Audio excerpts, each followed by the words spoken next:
So welcome back to my channel. Today I just thought, let me be here in the middle of my bushes because I wanted to talk about the Lanceleaf Coreopsis. And this is one of my favorite plants because it flowers all the time. All I do is get sprouts of it. But again, the thing is that I have to keep and is pruning this tree above because it just loves the sun, and the more sun it gets, the more sprouts it gets. So this is my little treasure, and so what I'm going to show you today is how we're going to propagate this, and out of this clump we can actually fill up your whole garden with propagated little babies. So welcome back to my channel. My name is Alice and I'm the Red Soil Gardener.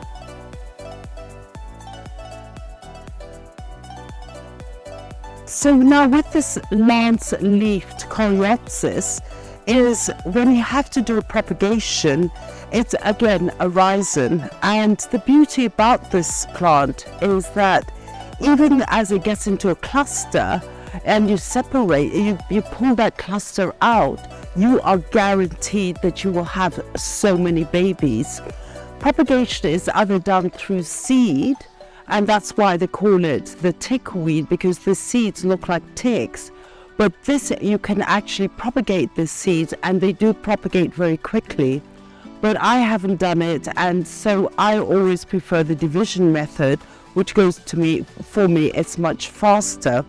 So now what you need to do is uproot your tickweed or tick seed or coreopsis.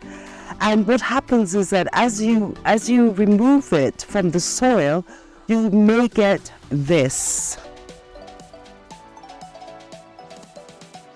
So you will get this sort of happening, and then what we know, as I said before, is that it is a rhizome. So now what happens out of the rhizome, if I pick these babies, I will get, that's one baby. That's another baby.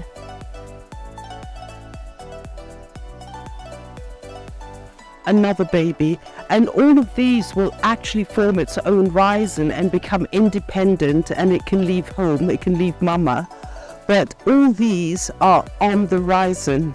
And so if you were doing a propagation, all I would propagate is actually these things, these little babies that are attached to the rhizome. I think I'll leave that one. But again, here, again, there's another baby, there's another baby. So if your pot of your tickweed is actually getting very congested, and you will notice if it is getting very congested, you're not getting that many flowers flowering, because it does like full sun, and it will flower right through the season from spring up to fall. But if you see that it's not doing so well, maybe it is time to actually separate, and then you can make your stock and end up with so many other plants. So what we've seen here, out of a clump of 2, we've actually got 4, 5, 6, 7, 8, 9, 10 plants, and these 10 plants will eventually fill out, and out of those 10 plants you can make more. So what sort of sun or light does a tickweed want? A tickweed usually likes full sun. Full sun, you will always get a bloom. But if you do put it in a partial sun, you will not get that much blooming. So ideally is put it where it gets at least 6 to 8 hours of sunshine. What sort of soil? Again, well draining, sandy soil. Or what you could do is actually have, like what I have a mixture here, is a bit of soil, a bit of compost, a little bit of manure, and then what you do is add in river sand, again for that drainage.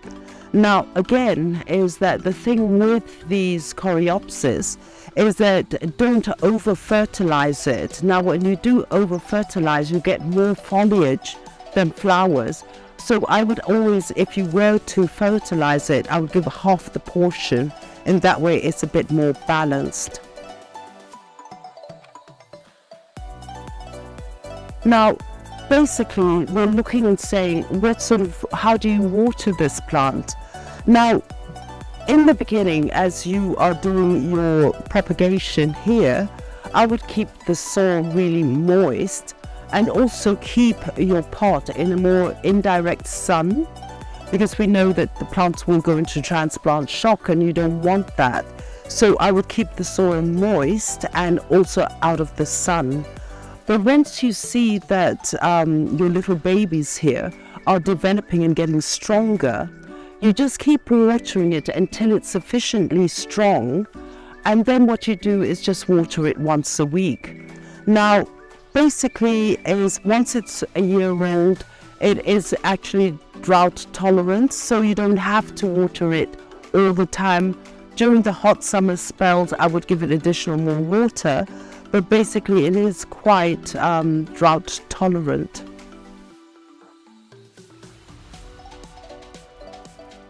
Now, the other thing is, you may find that once you do, like my other Coreopsis that is there, it is very full. Now, in order for you during summer, if you see that your bloom's not coming out as with such vigor, it may be time that you have to start to rejuvenate your plant. And so what you simply do is go to your plant, if it's on the ground, cut it up to about 1 inch above the surface, and then keep watering it. Because what happens then is you will get new shooting happening and the plant will pick up again. So that is a really good method if you want to get more blooms and just be able to rejuvenate your plant. So what I'm going to do now is I'm just going to take these and just quickly put them in here. And this is going to be my propagation bowl.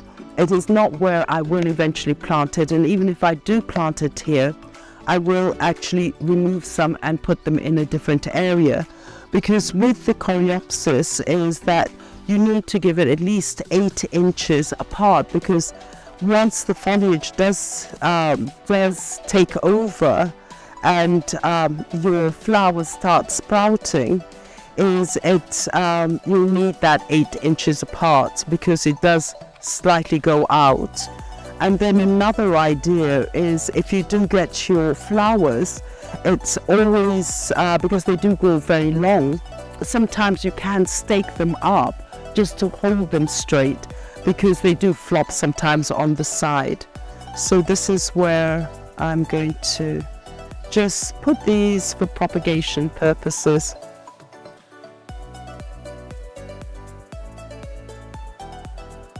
So my Coreopsis this is their new home.